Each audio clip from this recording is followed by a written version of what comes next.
जिस दिन मेरी बहू इस घर में आई, उसी दिन मैंने मन ही मन तय कर लिया था कि अब मेरा बेटा मुझसे दूर हो जाएगा। शारदा देवी अक्सर यही सोचते सोचते रातों को जाग जाती थी। उनका बेटा आरव उनकी दुनिया था। पति के जाने के बाद उन्होंने अकेले संघर्ष करके उसे पढ़ाया, बड़ा किया, उसके हर सुख दुख में साथ दिया।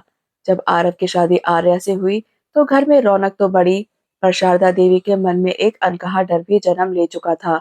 आर्या पढ़ी लिखी, संस्कारी और बेहद शांत स्वभाव की लड़की थी।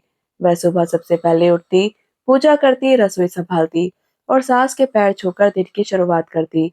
पर शारदा देवी को उसकी हर अच्छाई में भी बनावट दिखने लगी। उन्हें लगता, इतनी परफेक्ट कैसे हो सकती है, जरूर दिखावा है। धीरे धीरे उन्होंने नोटिस किया कि आरव अब ऑफिस से लौटकर पहले आर्या से दिन भर की बातें करता है।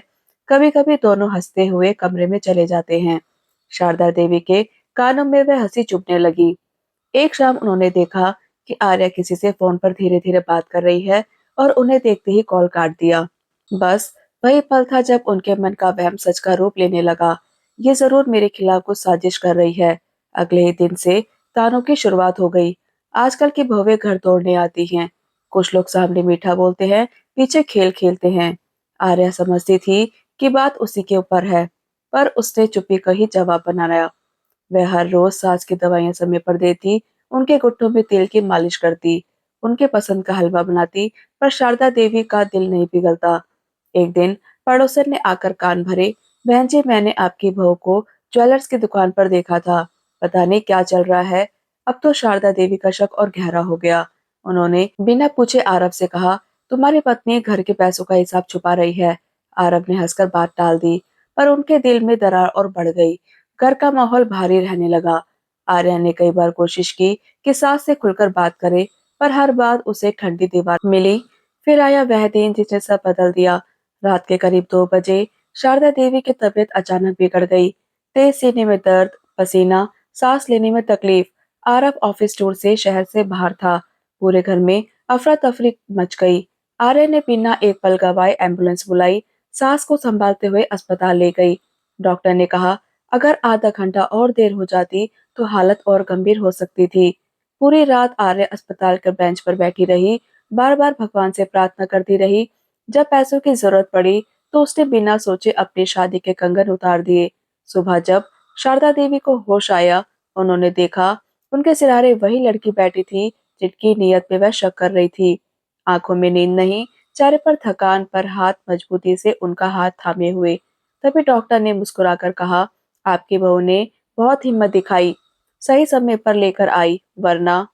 शारदा देवी की आंखों से आंसू बह निकले। उसी समय आरव का वीडियो कॉल आया। उसने बताया, माँ, आर्या पिछले महीने से आपके 30वीं शादी के सालगिरह पर आपको काशी ले जाने का सरप्राइज तैयार कर रही थी, इसलिए ज्वेलर्स के पास गई थी आपके लिए नया मंगलसूत्र बनवाने।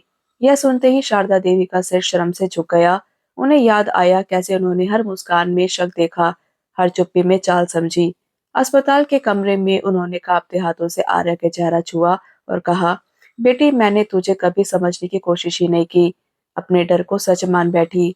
आर्या की आंखें भर आई, पर उसने बस इतना कहा, माँ, अगर आप मुझसे नाराज भी होती तो भी मैं आपके साथ नहीं छोड़ती, क्योंकि ये घर अब मेरा भी है।